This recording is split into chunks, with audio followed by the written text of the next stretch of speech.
Diceritakan, seekor burung elang mengadu kepada Nabi Sulaiman alaihi salam. Ia berkata, "Seorang pemilik pohon bernama Fulan telah merampas anak-anakku di tempat aku bersarang di pohon miliknya itu." Pengaduan burung elang ini diterima oleh Nabi Sulaiman alaihi salam. Selanjutnya, pemilik pohon tersebut dipanggil serta diberi peringatan untuk tidak lagi mengganggu anak-anak burung elang yang bersarang di pohonnya.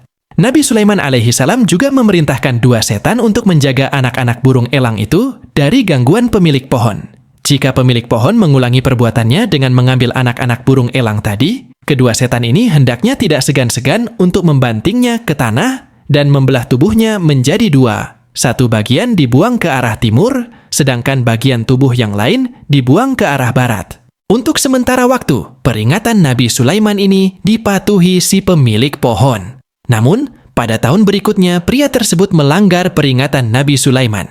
Ia kembali mengambil anak-anak burung elang yang bersarang di pohonnya. Tiap kali sebelum ia melaksanakan niatnya, tiba-tiba datang seorang fakir miskin yang meminta sedekah darinya. Si pemilik pohon ini merasa kasihan kepada fakir miskin itu. Akhirnya, ia memberikan sepotong roti kepada fakir miskin tadi. Setelah memberikan sedekah, si pemilik pohon kembali melaksanakan niatnya untuk mengambil anak-anak burung elang itu hingga selesai. Akibat perbuatannya ini, untuk kedua kalinya burung elang mengadu kepada Nabi Sulaiman tentang perampasan anak-anaknya oleh si pemilik pohon.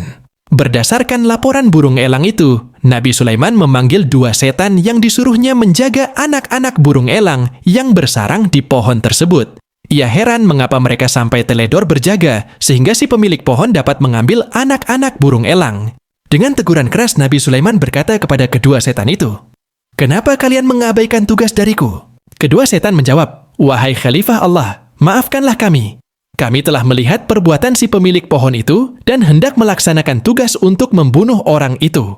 Namun sebelum melaksanakannya, kami keburu ditangkap oleh 2 malaikat yang disuruh Allah Subhanahu wa Ta'ala.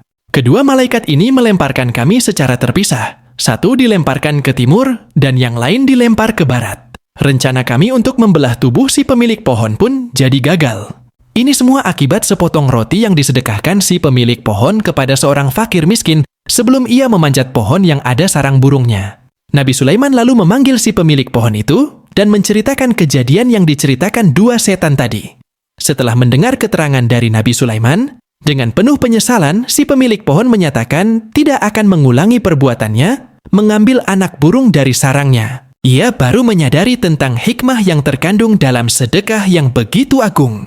Dengan kejadian tersebut, ia semakin dermawan dan banyak bersedekah untuk jalan yang ma'ruf, juga semakin menyayangi binatang. Wallahu a'lam.